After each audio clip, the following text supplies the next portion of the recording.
Tenemos la dicha de que por fin ya formamos parte de la red de juderías. La asamblea celebrada el pasado viernes ya nos lo comunicaron, lo que pasa es que ellos cuando lo han hecho público ha sido hoy. Sabéis que estuvimos el pasado día 1 de diciembre realizando ya la última parte de todo ese procedimiento que hemos hecho para lograr nuestra adhesión a la red de juderías con esa defensa técnica que hicimos ante la asamblea en la sede de Tour España en Madrid. La hice yo misma como consejera de Cultura representando al Gobierno de la ciudad. También me acompañó Mordejai Wanich como presidente de la asociación Mengimel, que también ha hecho un trabajo ímprobo de apoyo a toda nuestra candidatura, y también Miguel Ángel Espinosa como director de la cátedra Melilla Sefaraz.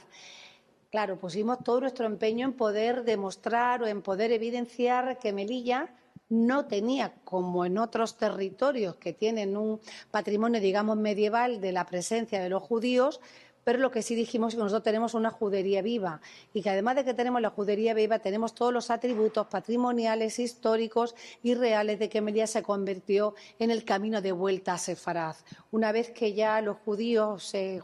sefardíes, que estuvieron diseminados muchos por todo el norte de África, pudieron volver a territorio español, ese camino de vuelta se hizo a través de Melilla y tenemos todos los sitios, todos los testimonios y toda la evidencia patrimonial, material e inmaterial de ello. Tenemos el primer barrio judío en territorio español, la primera sinagoga, el primer colegio y además toda esa liturgia, lengua, patrimonio y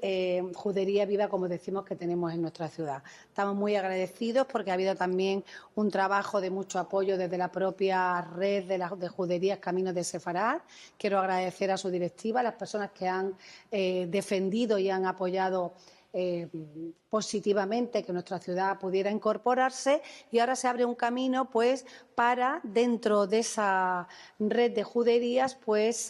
adaptarnos a la serie de señaléticas que tienen específicas sobre Caminos de Sefarad y algunas cuestiones de requisitos a los que tendremos que ir incorporando. Lo que se ha quedado evidenciado gracias al trabajo que hemos presentado, tanto técnico como científico, como de defensa política que hicimos, es que Melilla puede ser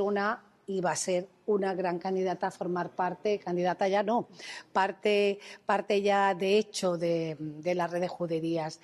Fijaros, nosotros decíamos algo un poco al final de esa defensa técnica que hacíamos, que estábamos convencidos de que Melilla iba a crecer y iba a resultar importante que formara parte de la red de juderías, pero también sabíamos y estábamos convencidos de que la red de juderías iba a tener también un aporte importante incorporando a la ciudad de Melilla.